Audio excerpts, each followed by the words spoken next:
नमस्कार दोस्तों, मैं कुलदीप राणा। आज की हमारी इस घटना की शुरुआत होती है उत्तर प्रदेश के गाजियाबाद जिले से। गाजियाबाद जिले में एक डासना नाम का गांव पड़ता है और इसी डासना गांव में रहने वाला मनोहर लाल। मनोहर लाल जिसके पास अपनी 4 एकड़ जमीन होती है, खेती किसानी का काम किया करता था। 4 एकड़ जमीन से वो अच्छे खासे पैसे भी कमा लिया करता था। मनोहर लाल के परिवार में इसकी 2 बेटियां होती हैं, जिनमें बड़ी बेटी का नाम चेतना होता है और छोटी बेटी का नाम राखी होता है। बड़ी बेटी चेतना, जो कि इस गांव से 35 किलोमीटर दूर एक पुलिस थाने में महिला पुलिस दरोगा के पद पर कार्यरत होती है, जबकि छोटी बेटी राखी अपने कॉलेज में अपनी पढ़ाई किया करती थी। चेतना, जो कि बड़ी बेटी होती है, हर रोज सुबह के 8 बजे के आसपास अपनी स्कूटी के माध्यम से पुलिस थाने में जाया करती थी।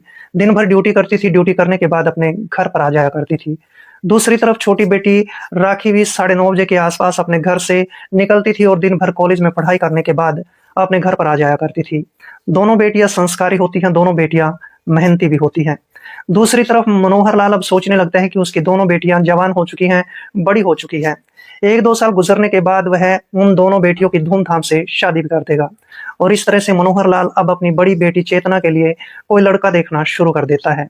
लेकिन कोई इस बात के बारे में नहीं जानता था कि भविष्य में चलकर मनोहर लाल की दोनों बेटियों के साथ क्या होने वाला है। मनोहर लाल के पड़ोस में एक प्रताप नाम का लड़का रहता था, जो कि पेशे से एक ट्रक ड्राइवर होता है।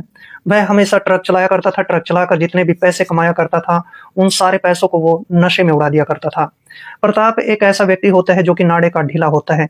इस गांव की महिलाओं को, औरतों को वो काफी पसंद किया करता था और उनके साथ वो वक्त भी गुजारा करता था। लेकिन अब यही प्रताप नाम का लड़का अब 2 बड़ी-बड़ी घटनाओं को अंजाम देने वाला था, जिसके बारे में कोई भी नहीं जानता था। दिन गुजरते चले जाते हैं और एक तारीख आ जाती है, 15 अक्टूबर 2025 का दिन। सुबह के करीब 6 बजे के आसपास का वक्त होता है। प्रताप अपनी बैठक में बैठा होता है और उसके साथ उसका एक दोस्त भी बैठा होता है, जिसका नाम संजय होता है। वह लगातार संजय से बातचीत कर रहा होता है और इसी बीच मनोहर लाल की दोनों बेटियां मंदिर की तरफ जा रही होती हैं और जब प्रताप की नजर मनोहर लाल की दोनों बेटियों पर पड़ती है, तो फिर राखी और चेतना को देखकर प्रताप अपने दोस्त संजय को कहने लगता है कि मनोहर लाल की दोनों बेटियां जवान हो गई हैं, इन दोनों का फायदा उठाना पड़ेगा। संजय भी कहने लगता है कि चलो इनका आज फायदा ही उठा लेते हैं और इस तरह से दोनों की योजना बनकर तैयार हो जाती है। दूसरी तरफ राखी और चेतना ये दोनों मंदिर में जाती हैं, पूजा अर्चना करती है और पूजा अर्चना करने के बाद अपने घर पर आ जाती है। चेतना ने पहले ही खाना तैयार कर दिया था। थोड़ी देर के बाद अब जो चेतना होती है, वह अपने पिता मनोहर लाल को कहती है कि मुझे जल्दी से पुलिस स्टेशन में जाना है।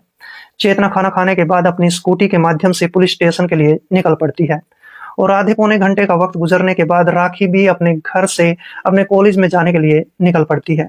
राखी इसके बाद गांव के मुख्य बस अड्डे पर आती है और किसी ऑटो के आने का इंतजार करने लगती है।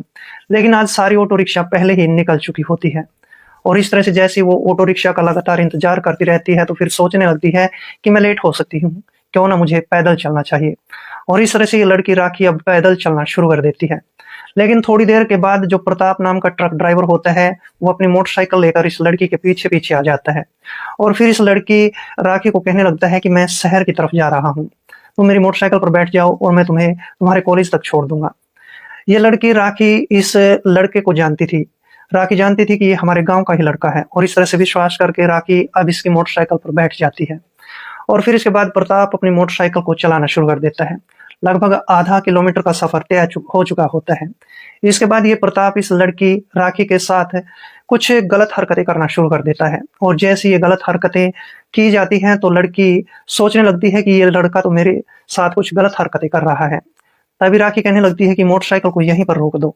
प्रताप उसी समय अपनी मोटरसाइकिल को रोक देता है, लेकिन लड़की जैसे मोटरसाइकिल से नीचे उतरती है और नीचे उतरने के बाद इसके गाल पर 2 थप्पड़ मार देती है और जैसे थप्पड़ मारे जाते हैं, तो 1-2 यात्रीगण भी वहां पर होते हैं और वो यात्री भी लगातार इस घटना को देख रहे होते हैं और इस तरह से ये यात्री जो है इन दोनों का बीच बचाव करवा देते हैं। लेकिन लड़का प्रताप जाते जाते राखी को धमकी देता है। धमकी देकर वह कहने लगता है कि एक दिन तुम दोनों बहनों के साथ मैं गलत काम करूंगा, पूरे गांव के सामने ही ये काम करूंगा और इस तरह से इस लड़की को धमकी दे दी जाती है। लेकिन राखी इस धमकी को नजरअंदाज कर देती है और इसके बाद राखी अपने कॉलेज में जैसे तैसे करके बस के माध्यम से चली जाती है। लेकिन दूसरी तरफ प्रताप नाम का लड़का उसी समय अपनी मोटरसाइकिल लेकर गांव में आता है और अपने दोस्त संजय के पास आ जाता है। संजय को बोला जाता है कि आज मनोहर लाल की छोटी बेटी राखी ने मुझे थप्पड़ मारा है, आज इस बात का बदला जरूर लेना है। संजय भी तैयार हो जाता है और इस तरह से दोनों लड़के तैयार होकर फिर मोटरसाइकिल पर बैठकर शहर में चले जाते हैं।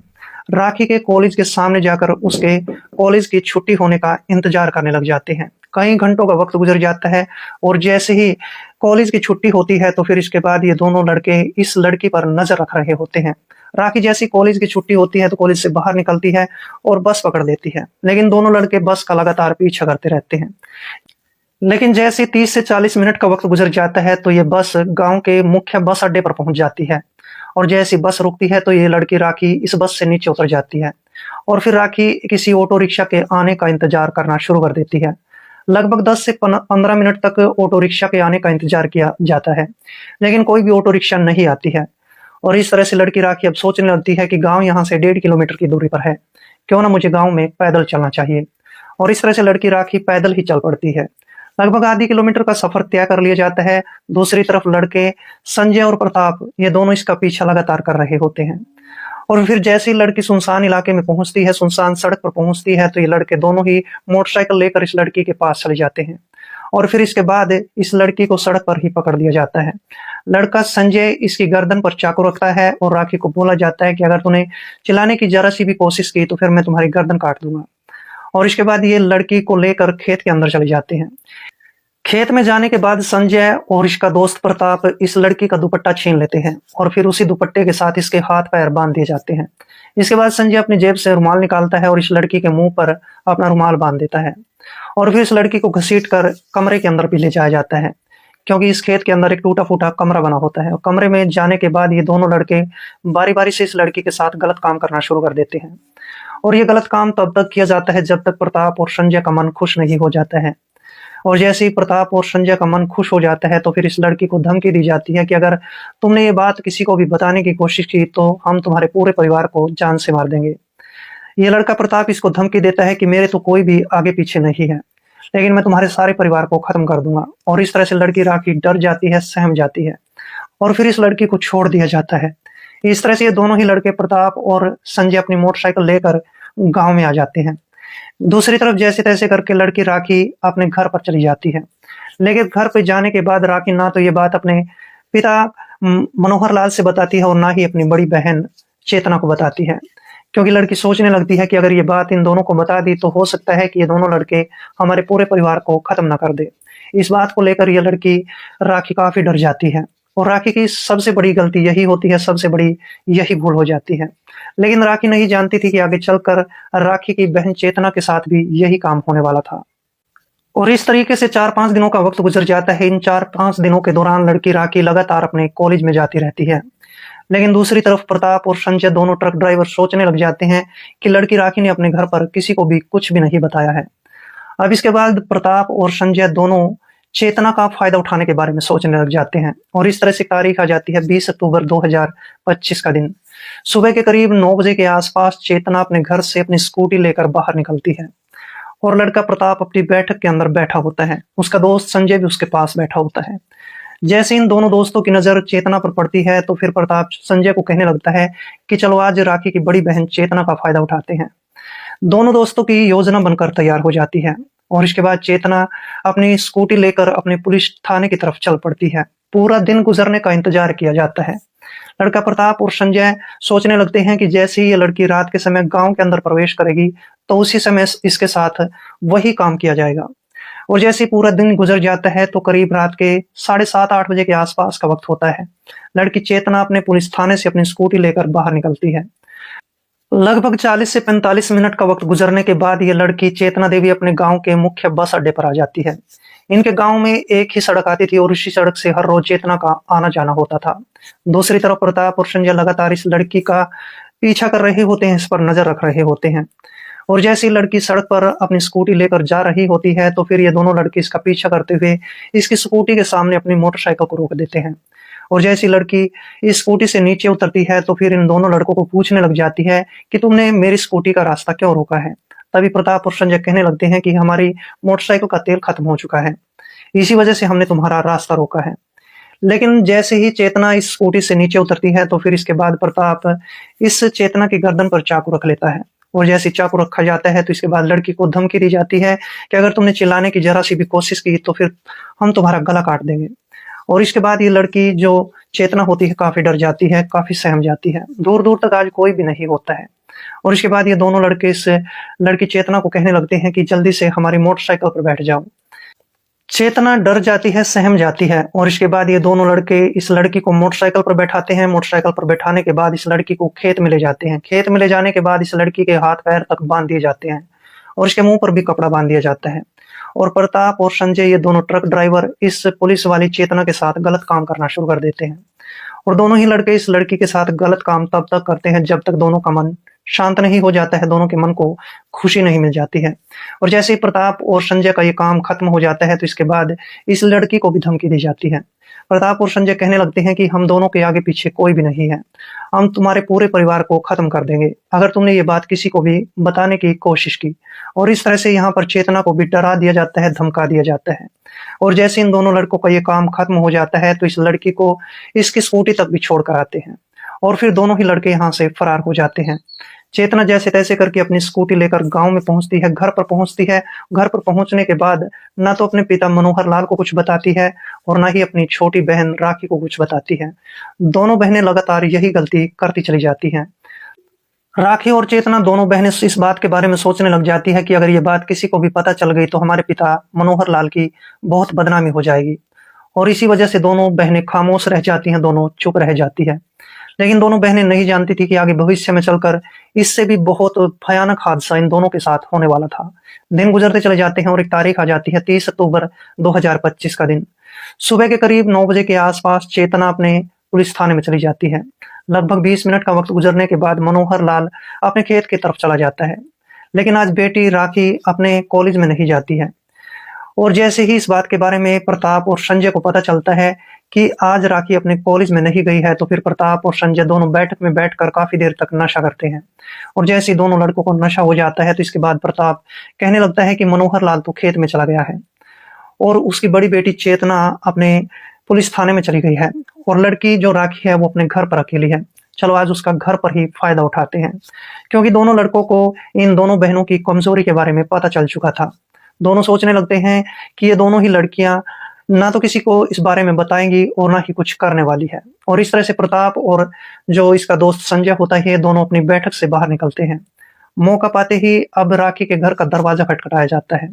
राखी जैसे ही घर का दरवाजा खोलती है तो दोनों लड़के घर के अंदर घुसते हैं और इस लड़की के मुंह पर हाथ रख लिया जाता है और फिर घर का मुख्य दरवाजा बंद कर लिया जाता है। और इसके बाद ये दोनों ही लड़के राखी को लेकर कमरे के अंदर चले जाते हैं। और आज भी ये दोनों लड़के बारी बारी से इस लड़की के साथ वही गलत काम करना शुरू कर देते हैं। और ये गलत काम करने के बाद ये दोनों लड़के फिर से इस लड़की को धमकी देकर इसके घर से फरार हो जाते हैं। इस तरह से दोनों लड़के जो है लगातार इन दोनों बहनों का शोषण करते रहते हैं, दोनों बहनों के साथ गलत काम करते रहते हैं। लेकिन दोनों लड़कियां खामोश रहती हैं, दोनों लड़कियां चुप रह जाती हैं। और इस तरीके से लगभग 1 महीने का और वक्त गुजर जाता है और एक तारीख आ जाती है, 2 दिसंबर 2025 का दिन। सुबह के करीब 7 बजे के आसपास का वक्त होता है। राखी अपने घर के कामकाज कर रही होती है। चेतना अपने पुलिस थाने में जाने की तैयारी कर रही होती है। उसी समय राखी की तबीयत बहुत ज्यादा खराब हो जाती है। राखी को उल्टियां भी लगना शुरू हो जाती है। लेकिन चेतना कहने लगती है कि तुम कई दिनों से काफी बीमार हो, चलो मैं तुम्हें हॉस्पिटल में ले जाती हूँ। लेकिन राखी मना करती रहती है। पास में ही पिता मनोहर लाल बैठा होता है। मनोहर लाल अब चेतना को कहने लगता है कि चेतना आज तुम पुलिस स्टेशन में मत जाओ, इस लड़की राखी को लेकर हॉस्पिटल में चले जाओ और इसको अच्छी सी दवाइयां दिलवा कर ले आओ। इस तरह से आज चेतना अपने पुलिस स्टेशन के अंदर नहीं जाती है, बल्कि चेतना अपनी बहन राखी को लेकर नजदीकी हॉस्पिटल में चली जाती है। हॉस्पिटल में जाने के बाद दोनों बहनें अब महिला डॉक्टर से बातचीत करती है। महिला डॉक्टर को बताया जाता है कि इसकी तबीयत कई दिनों से खराब रहती है और आज तो इसको काफी उल्टियां भी लग रही है। इसके बाद महिला डॉक्टर राखी का मेडिकल चेकअप करती है। महिला डॉक्टर जैसे इसका मेडिकल चेकअप कर लेती है तो महिला डॉक्टर चेतना को कहने लगती है कि तुम्हारी बहन तो प्रेग्नेंट है। अब जैसे ही प्रेग्नेंट होने की बात चेतना देवी सुनती है तो उसको काफी गुस्सा आता है। चेतना सोचने लग जाती है कि उसकी बहन गलत काम करने लगी है। इसके बाद चेतना महिला डॉक्टर को कहती है कि इसको कुछ दवाइयां दे दो और फिर इस तरह से महिला डॉक्टर उसको कुछ दवाइयां देती है। चेतना अपनी बहन को लेकर अपने घर पर आ जाती है, अलग से कमरे में ले जाती है और उससे पूछने लगती है कि तुम किसके साथ अपना मुंह काला करके आई हो। लेकिन वहां पर राखी खामोश रह जाती है। चेतना बार बार अपनी बहन को गालियां देना शुरू कर देती है, धमकाना शुरू कर देती है, यहाँ तक कि 2-4 थप्पड़ भी मार देती है। और इसके बाद राखी रोना शुरू कर देती है, गिड़गिड़ाना शुरू कर देती है। पिता मनोहर लाल भी दूसरे कमरे में बैठा होता है। इसके बाद राखी अपनी बहन चेतना को कहने लगती है कि हमारे पड़ोस के जो 2 लड़के हैं प्रताप और संजय, उन दोनों ने मेरे साथ कई बार गलत काम किया है। अब जैसे ही चेतना अपनी बहन की इन सारी बातों को सुनती है तो उसको बहुत ज्यादा गुस्सा आने लग जाता है। चेतना अपनी बात भी सोचने लगती है और जैसे ही चेतना अपनी बहन राखी की सारी बातों को सुनती है तो इसके बाद रोते रोते अपनी बहन राखी को अपनी भी पूरी बीती हुई कहानी सुना देती है। अब दोनों बहनें जैसे ये बातचीत कर रही होती हैं तो पिता मनोहर लाल भी इन दोनों के पास आ जाता है। मनोहर लाल पूछने लगता है कि डॉक्टर ने क्या बताया है, और इस तरह से राखी अब वहां रोते रोते अपनी पूरी कहानी अपने पिता मनोहर लाल को भी सुना देती है। मनोहर लाल जैसे ही अपनी दोनों बेटियों की पूरी बात को सुनता है तो उस बात पर पिता मनोहर लाल को गुस्सा आने लग जाता है। मनोहर लाल अपनी दोनों बेटियों को कहने लगता है कि उन दोनों लड़कों ने तुम्हारी पूरी जिंदगी को बर्बाद कर दिया है, उन दोनों लड़कों को खत्म करने में ही फायदा है। और इस तरह से तीनों मिलकर अब योजना बनाना शुरू कर देते हैं। और इस तरीके से आज का दिन गुजर जाता है और एक तारीख आ जाती है 3 दिसंबर 2025 का दिन।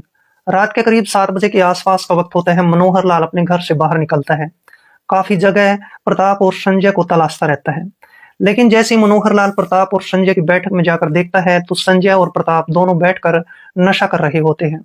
आज वो शराब पीने में व्यस्त होते हैं और जब मनोहर लाल इन दोनों को शराब पीते देखता है तो तुरंत वहां से चल पड़ता है। अपने घर पर आता है, अपनी दोनों बेटियों को कहने लगता है कि आज हमारे पास अच्छा मौका है। प्रताप और संजय दोनों अपनी बैठक में बैठकर शराब पी रहे हैं, उन दोनों को आज वहीं पर खत्म करना है। इस तरह से जो मनोहर लाल होता है अपने घर के अंदर से एक गंडासी बाहर निकाल लेता है और फिर दोनों लड़कियां भी अपने हाथों में धार-धार हथियार उठा लेती हैं। और इस तरह से रात के करीब 8:15 बजे के आसपास ये तीनों अपने घर से बाहर निकल आते हैं। घर से बाहर निकलने के बाद ये तीनों प्रताप और संजय की बैठक में चले जाते हैं। प्रताप और संजय को संभलने तक का मौका नहीं मिलता है। इसके बाद मनोहर जैसे ही प्रताप के पास जाता है तो फिर गंडासी के साथ उसकी गर्दन काट देता है। और जैसे ही ये काम किया जाता है तो दूसरी तरफ बेटी राखी और चेतना उस संजय नाम के लड़के के पेट में कई बार धार-धार चाकुओं के साथ वार कर चुकी होती हैं। और ये चाकुओं के वार तब तक किए जाते हैं जब तक संजय अपना दम नहीं तोड़ देता है। और जैसे ही घटनास्थल पर यह काम कर दिया जाता है तो इसके बाद लोगों का जमावड़ा वहां पर लगना शुरू हो जाता है। काफी लोग वहां पर इकट्ठे हो जाते हैं और जैसे ही लोगों को इस बात के बारे में पता चलता है कि मनोहर लाल और उसकी दोनों बेटियों ने इन दोनों लड़कों को खत्म कर दिया है तो ये घटना आग की तरह पूरे गांव में फैल जाती है। और फिर इसके बाद गांव का सरपंच नानक राम नजदीकी पुलिस स्टेशन में फोन कॉल करता है। करीब 1 घंटे के बाद मौके पर पुलिस पहुंच जाती है और इसके बाद प्रताप और संजय का शव बरामद कर लिया जाता है। फिर इसके बाद इन तीनों की तलाश शुरू कर दी जाती है। लगभग 3 घंटे का वक्त गुजरने के बाद मनोहर लाल और उसकी दोनों बेटियों को गिरफ्तार कर लिया जाता है। इन तीनों को गिरफ्तार करने के बाद पुलिस स्टेशन में ले जाया जाता है और जब पुलिस इन तीनों से पूछताछ करती है तो फिर इसके बाद राखी और चेतना अपनी बीती हुई पूरी कहानी पुलिस के सामने रखती है। पुलिस जैसे ही दोनों बेटियों की पूरी कहानी को सुनती है तो पुलिस के भी होश उड़ जाते हैं। पुलिस इस बात के बारे में सोचने लगती है कि लड़की पुलिस में होते हुए भी इसने ये काम पहले क्यों नहीं किया था, लेकिन पुलिस मजबूर होकर इन तीनों के खिलाफ चार्जशीट दायर कर लेती है। लेकिन इस पूरे घटनाक्रम के दौरान मनोहर लाल और उसकी बेटी राखी और चेतना ने जो प्रताप और संजय के साथ किया, क्या वो सही था या गलत था? कमेंट बॉक्स में जरूर लिखे। मिलते हैं दोस्तों किसी ऐसे घटनाक्रम के साथ, तब तक के लिए दोस्तों जय हिंद, वंदे मातरम।